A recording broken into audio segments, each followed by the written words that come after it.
Adel. Ikuti yang kawan-kawan yang duduk, ikuti Adel. 1, 2, 3. Pancasila. Pancasila. 1. Ketuhanan Yang Maha Esa. 2.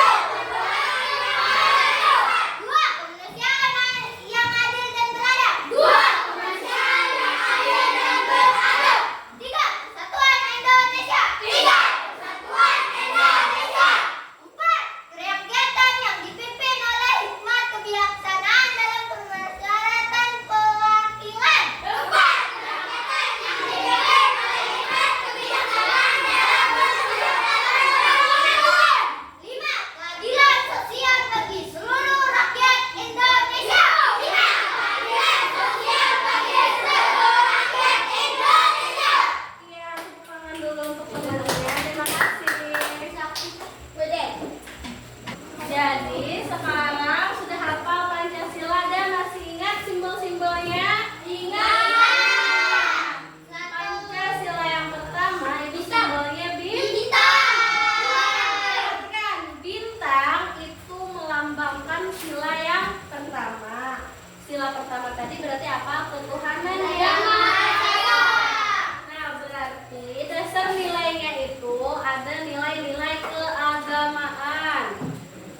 Habis itu dalam masyarakat Indonesia, dalam arti ketuhanan yang Maha Esa itu biarpun kita berbeda agama, Tuhan kita tetap satu.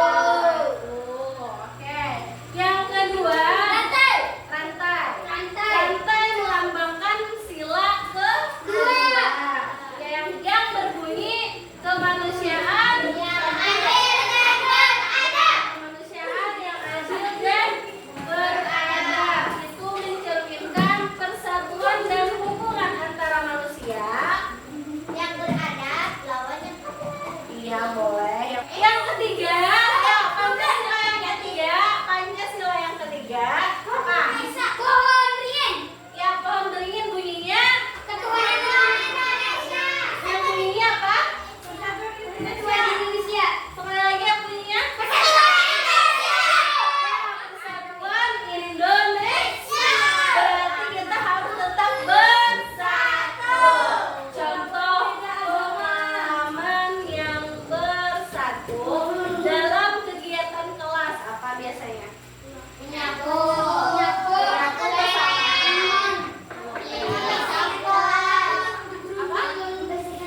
Yang membersihkan kelas. Kalau misalnya ibu suruh Nanda membersihkan kelas selama hapun kada? Ada. Berarti harus bergotong royong. Selain bergotong royong, apalagi bekerja sama, tugas kelompok. Yang keempat itu apa lambangnya? Kepala bonsai.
Masing-masing kanannya 15.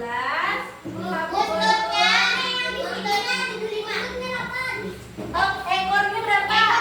Tujuh. Ekornya ada berapa? Tujuh. Delapan. Ekornya ada delapan. Habis itu bang, apa lagi? Pangkal ekor. Ayo, di mana pangkal ekor? Iya, yang di batis-batisnya itu ada berapa? Pangkal ekor. Berapa?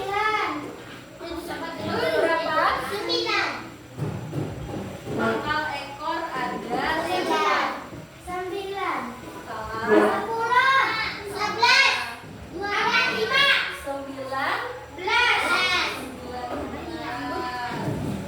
Habis itu apa lagi yang belum? Iya, mulai di leher. Mulai di leher. Berapa? 4 di sorry. 4 5.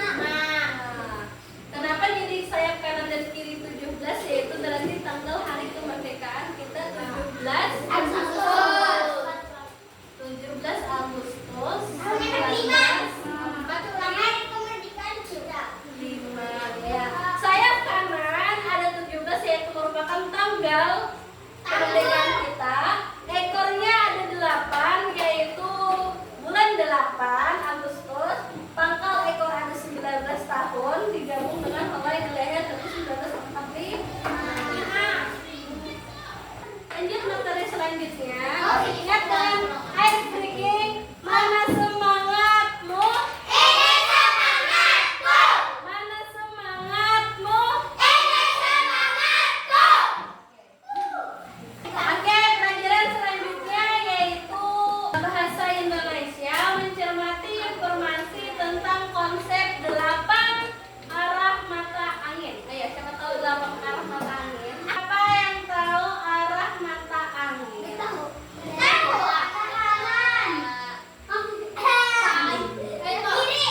Arah mata angin referensi untuk menentukan arah. Yang sangat penting dalam navigasi dan orientasi, arah mata angin utama adalah utara. Angin itu seperti standar tambah. Di sini ada utara, belakang bawah, Timur setuju. kanan.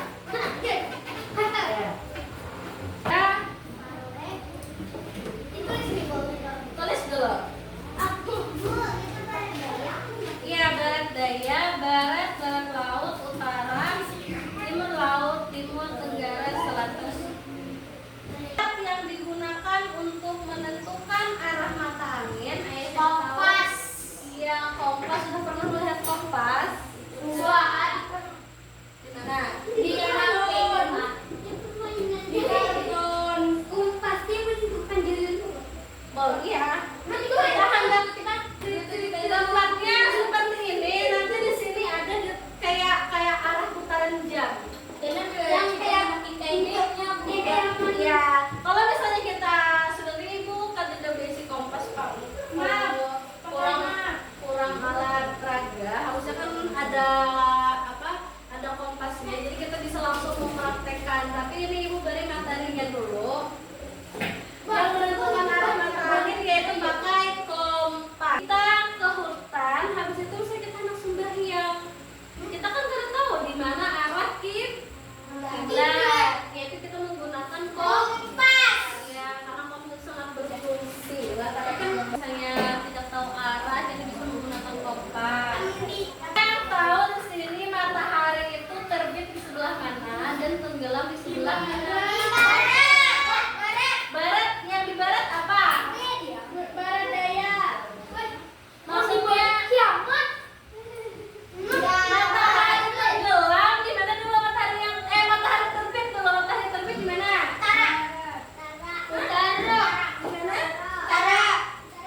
Jadi matahari terbit di selatan. Oke, yang menjawab selatan angkat tangan. Sudah turun. Semua laki-laki menjawab selatan. Yang Binjar gimana? Satu aja untuk akal. Matahari terbit di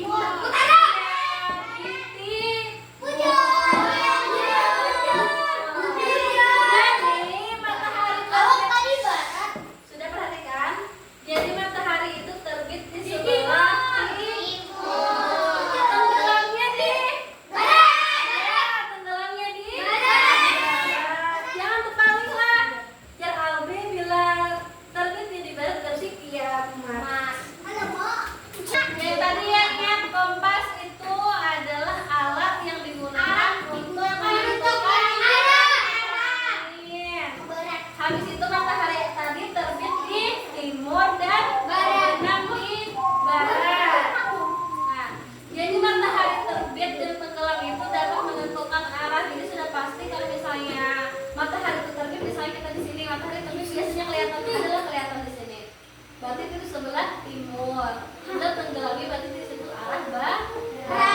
Jadi kesimpulannya, pemahaman tentang arah mata angin sangat penting untuk navigasi, orientasi dan berbagai kegiatan sehari-hari. Dengan mengetahui arah mata angin, kita dapat menentukan arah perjalanan, memahami peta dan menentukan posisi suatu tempat. Paham? Apakah ada yang ingin ditanyakan? Minta tolong Kainah hari Senin, tolong bikin arah mata angin di rumah pakai kertas. Cari di YouTube. Mata angin pakai kertas.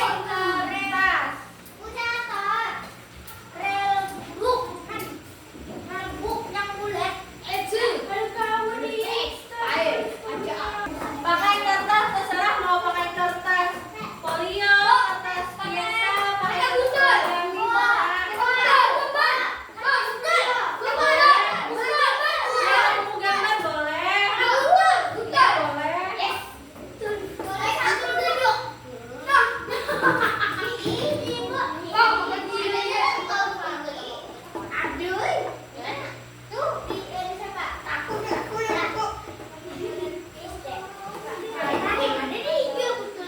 Sudah tercatat. Yang terakhir denah dan skala. Iya boleh. Apa saja. Dari apa saja bikinkan arah mata angin. Grafik sesuai data. Sudah. Ya, membuat grafik sesuai data. Sudah. Contoh, perhatikan. Memberikan data, misalnya contoh ada data di kelas yang suka membaca, misalnya di seluruh SD Gunung 2 yang suka membaca namanya ada 40 orang. Habis itu ada yang suka olahraga 20 orang. Ada yang suka olahraga misalnya 23 orang. Yang suka menulis 14 orang. Itu datanya perhatikan. Di siswa SD Gunung Riut 2 yang suka membaca ada 40 orang, olahraga 23 orang, menulis 15 orang. Jadi kita menentukan grafiknya yaitu menggunakan diagram. Contoh ini ada gambar diagram, kelihatan? Kelihatan diagram. Nah, kita pasti akan menggambarnya seperti ini.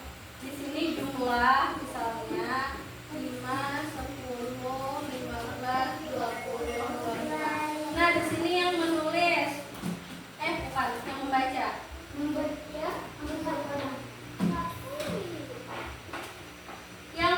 tadi ada berapa orang? 40. 40. Berarti kita dari bawah tarik ke angka 40. Soalnya di sini 40. Nah, berarti ini namanya grafik yang membaca ada 40 orang. Kemudian yang kedua ada olahraga. 23. Yang olahraga ada berapa? 23. 23. Berarti kita tarik lagi garisnya di sini ke angka 23. di sini. Di sini ada di angka pas 1, 2, 3, 4 sampai 25. Berarti di tengah-tengah sini berarti garis dari olahraga. Ya. Yang ketiga yaitu ada menu. 15. Menulis ada berapa? 15. 15. Berarti garis lagi tarik ke sini sampai angka 15. Nah, seperti ini. Ini data penyajian dalam bentuk tulisan, ini dalam bentuk grafik. Bentuk diagram, salah. Paham lah? Paham contoh soal 1, dikte aja. Paham ke belum?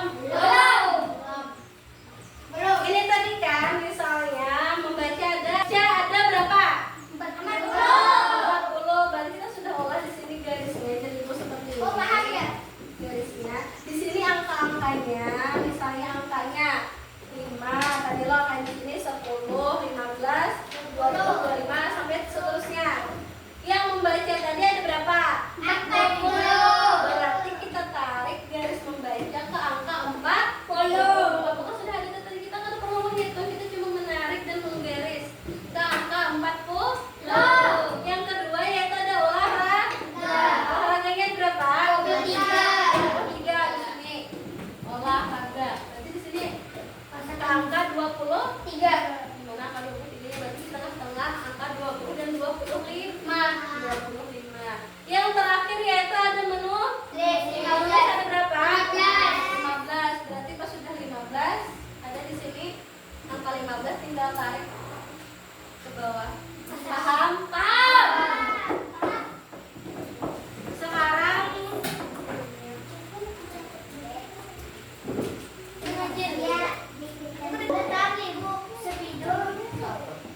oh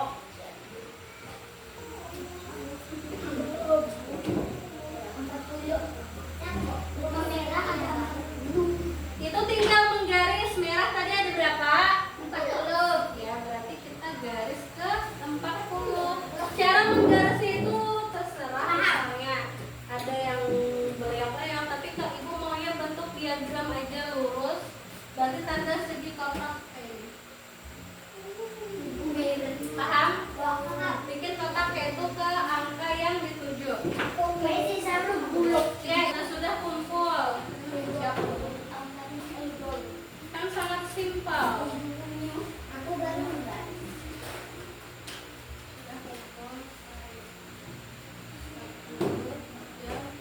Ya.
benar berdasarkan teks yang ada, yaitu atau teks informasi. Habis itu menyajikan data peserta berkaitan dengan diri peserta didik. Aku akan mengakhiri pelajaran hari ini. Terima kasih sudah mengikuti pelajaran dengan baik. Semoga pelajaran yang Ibu berikan dapat diterima dengan baik dan jangan lupa untuk belajar di rumah. Kerjakan PR yang Ibu minta tadi, yaitu membuat 8